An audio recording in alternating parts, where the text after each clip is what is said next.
హైదరాబాద్లోని corporate hospitals లో జరుగుతున్న మెడికల్ దందాను డ్రగ్స్ కంట్రోల్ అధికారులు గుర్తించారు.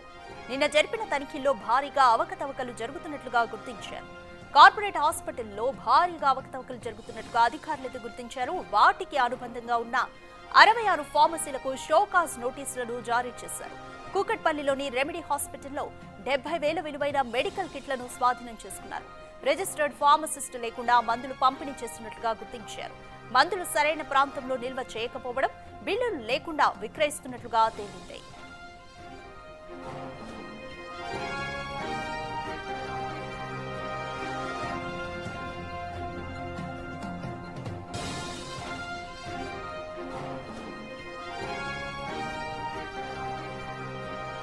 మోర్ డీటెయిల్స్ మా ప్రతినిధి సురేష్ అందిస్తారు. సురేష్, కార్పొరేట్ హాస్పిటల్స్ కు అనుబంధంగా ఉన్న 66 ఫార్మసీలపై డ్రగ్ కంట్రోల్ అధికారులు తనిఖీలు చేశారు. షోకాజ్ నోటీసులు కూడా జారీ చేశారు.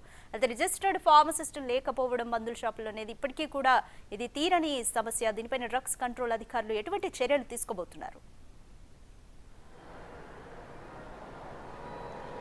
కొత్తగా డ్రగ్ కంట్రోల్ డైరెక్టర్గా బాధ్యతలు చేపట్టిన తర్వాత తెలంగాణతో పాటు హైదరాబాద్లో కార్పొరేట్ హాస్పిటల్కి సంబంధించిన మెడికల్ షాప్ నిర్వహణలపైన కూడా డ్రగ్ కంట్రోల్ అధికారులు నిన్న సోదాలు చేయడం జరిగింది. ఆ సోదాల్లో భారీగా అవకతవకలని గుర్తించారు. సరైన మెడిసిన్ నిల్వ చేసే సామాగ్రి లేకపోవడం, అదేవిధంగా బిల్లులు ఇవ్వకపోవడం, డాక్టర్ రాసిన రిసిప్ట్ లేకుండానే మందులు ఇస్తున్నట్టుగా గుర్తించడం జరిగింది. కొన్నిటికి రిజిస్టర్ ఫార్మసిస్ట్ లేకున్నా అక్కడ మందులు విక్రయిస్తున్నట్టు కూడా డ్రగ్ కంట్రోల్ అధికారులు గుర్తించారు. దాదాపు 66 ఫార్మాకు సంబంధించిన మెడికల్ షాపులకి షోకాజ్ నోటీసులు జారీ చేయడం జరిగింది. వారిపైన కేసులు కూడా నమోదు చేస్తామని చెప్పేసి హెచ్చరించడం జరిగింది. అయితే డ్రగ్ కంట్రోల్ అధికారులు వరుస దాడులతో మెడికల్ షాపులకు సంబంధించిన అక్రమాలు ఒక్కొక్కటిగా బయటకు వస్తున్నాయి. ఇక కార్పొరేట్ ఆసుపత్రిలో అవసరానికి మించి మెడిసిన్స్ రాస్తూ ఉంటారు. వాటికి సంబంధించి కూడా డ్రగ్ కంట్రోల్ అధికారులు దృష్టి పెట్టడం జరిగింది. ఇక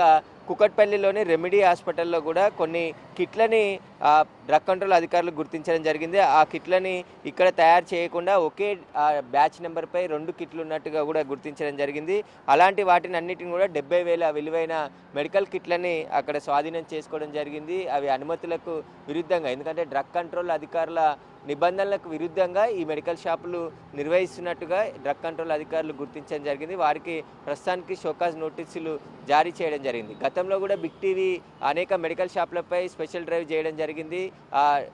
ఎవరైతే ఫార్మసిస్టులు లేకుండానే మందులు అమ్ముతున్నారు, అదేవిధంగా డ్రగ్ కంట్రోల్ అధికారులు తనిఖీలు చేస్తున్నా పట్టించుకోకుండా అదేవిధంగా మెడిసిన్స్ అమ్ముతున్నట్టు బిగ్ టీవీ కూడా ప్రసారాలు చేసింది. కాబట్టి ఇప్పుడు ఈ అక్రమాలన్నీ ఒక్కొక్కటిగా బయటపడుతూ ఉన్నాయి.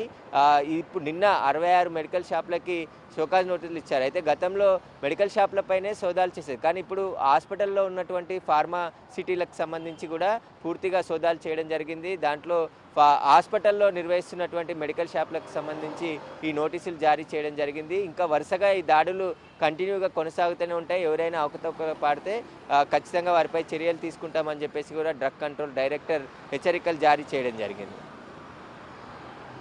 కార్పొరేట్ హాస్పిటల్స్ కు అనుబంధంగా ఉన్న 66 ఫార్మసీలకు షోకాజ్ నోటీసులు జారీ చేశారు డ్రగ్స్ కంట్రోల్ అధికారులు. రిజిస్టర్డ్ ఫార్మసిస్ట్ లేకుండా మందులను పంపిణీ చేస్తున్నట్లుగా గుర్తించారు. దీనికి తగ్గట్టుగా యాక్షన్స్ తీసుకోవడానికి డ్రగ్ కంట్రోల్ అధికారులు రెడీ అవుతున్నారు.